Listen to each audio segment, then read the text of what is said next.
আল্লাহর নবী উহুদের মাঠে যুদ্ধ চলছে, ঠিক ফজর আগ মুহূর্তে একটা আওয়াজ আসলো, হাইয়া আলাল জিহাদ ইলাল উহুদ, হাইয়া আলাল জিহাদ ইলাল উহুদ। উহুদের মাঠে চলে আসো, জিহাদের ডাক পড়েছে। নবীর সাহাবী হানজালা রাদিয়াল্লাহু তাআলা আনহু, বিবাহের রাত্র ছিল, মাসর রাত। উনি জিহাদের কথা শুনে ফজরের টাইমে আজানের সময় জিহাদের সংবাদ দেরি করলেন না। গোসল ফরজ ছিল, গোসলও করলেন না। স্ত্রী তরবারি দে রহমতে নবী ডাক পড়ে গেছে। এখন রাত্র পোহায় না, এখন রাত্র শেষ হয় না, কিন্তু নবী ডাক পড়ে গেছে। নবীকে সে মহব্বত করে। আল্লাহর নবী উহুদের মাঠে বাসরের কথা ভুলে গেছে। হানজালা তরবারি নিয়ে ঝাঁপিয়ে পড়েছেন উহুদের মাঠে।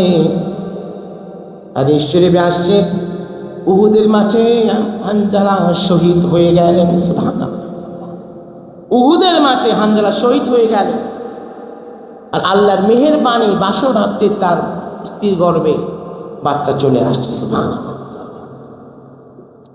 হানজালা শহীদ হয়ে গেলেন। সাহাবায়ে কেরাম লাশ সংগ্রহ করতেছেন, সবগুলো লাশ ধুলিবালি মাখা, কিন্তু হানজালা লাশের মধ্যে দাড়ি থেকে চুল থেকে টপ টপ পানি পড়ছে। পুরা শরীরটা ধৌত করা, দাড়ি থেকে পানি পড়ছে, চুল থেকে পানি পড়ছে। নবীজিকে বলা হল, নবী গো, হানজালা ব্যতিক্রম লাশ। সব সাহাবী, প্রায় 70 জন সাহাবী শহীদ হয়ে গিয়েছেন। সবার দেহের মধ্যে বালি ভরা, ধুলি ভরা, কিন্তু হানজালা গোটা দেহটা ভিজা, এখনো চুল থেকে দাড়ি থেকে পানি টপ টপ করে পড়ছে। জিবরাইল চলে আসছেন, নবী গো, আপনি কি জানেন হানজালার খবর? কি খবর? আপনার এই সাহাবী বাসরাত থেকে চলে আসছে জিহাদের মাঠে। আপনার প্রেম, আপনার মহব্বতে সে জিহাদের ময়দানের মধ্যে চলে আসছে। ফরজ গোসল না করে সে চলে আসছে। এই জিহাদের মাঝে সে শহীদ হয়ে গেছে।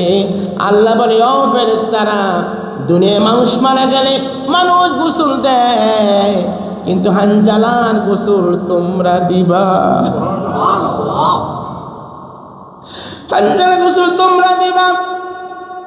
জমিনেও নয়, আসমানেও নয়, জমিনেও নয়, আসমানেও নয়। কোথায়? বাইনাস সামাওয়াতি ওয়াল আরদ, আসমান জমিনের মাঝে এই ফাঁকা জায়গার মধ্যে হানজালার গোসল হবে।